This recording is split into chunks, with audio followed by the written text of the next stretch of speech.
At the beginning of the chapter, we defined the derivative of a function at a using two different expressions. They're the limits of the difference quotient. If we write it this way, we say x approaches a. If we write it this way, we say h is approaching 0. Later on, we define the derivative as a function because at different value a, it has different results. So it's basically a function for different values of a. So it's a function of the inputs x. Now, after reviewing those definitions, we are going to take a look at how we can actually take advantage of those to solve some limits that we previously would have no way to solve. Like we have never solved this kind of limits, right? And we cannot do too much algebra with it. So now let's see how we can do it. First of all, seems like this is this format, right? It's a difference quotient. And looks to me, this is our f of x. So we're going to try f of x is natural log of 2x. And let's see, is this the f of x plus h? Let's find out what f of x plus h is. It's natural log 2 times x plus h, which is natural log of 2x plus 2h. Yes, it is the f of x plus h. Therefore, we do know this is the derivative of f, where f is this particular function. So with that, we can identify this actually is the derivative of f, where f is natural log of 2x, right? And now, because we do know how to find the derivative of natural log, so we can go ahead use the rule. So I'm going to write it here because I'm running out of room here. So it's going to be 1 over the 2x times the derivative of 2x, which is just 2, and then cancel out the 2. We're left with 1 over x. So now you can see that without much algebra, we just need to identify what this is. It's the derivative of f, where f is natural log of 2x. And then apply the rule we just learned from this section to find the derivative. Okay, now let's try the second one. Second one, it does take a little observation here.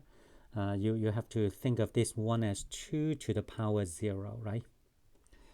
And then think of h, the 2 to the h as 2 to the 0 plus h. Now, this actually is saying that my a is 0 in this expression, and then my f of x is 2 to the x. So now this is like think of this f of x is 2 to the x. This guy is actually f prime at 0 because a is 0. So with that, let's find out the derivative of f. Derivative of f is, according to the rule, 2 to the x natural log of times natural log of 2. So therefore, f prime of 0 is equal to 2 to the 0 times natural log of 2. And as a result, this is natural log of 2. The next one is in this format. And f of x looks like a sine of x. And the a is pi over 2. So therefore, we do know that this is, so think of this as sine of pi over 2. Therefore, by matching this expression, we do know that this is finding f prime of a, where a is pi over 2. So basically, we are finding f prime of a, which is pi over 2, where f is sine of x, right? So with that, we can quickly find this problem. I should have leave myself some room, right? So this is equal to derivative of sine is cosine, and of course should be we should plug in pi over 2. So cosine of pi over 2 is 0. Therefore, we know that this result is going to be 0, this limit. Lastly, by comparing this with this expression, we do see that a is 1/2 and f is sine inverse. So with that, let's write this down. F of x is the sine inverse of x, where a is 1/2. This is to find the derivative of sine inverse of x at the point a equals 1/2. The derivative of sine inverse is 1 over square root of 1 minus x squared. So x squared, right? And what is my x? X is, this is my x. So 1/2 square.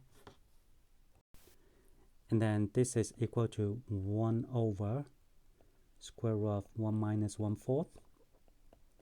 And 1 over square root of 3 over 4.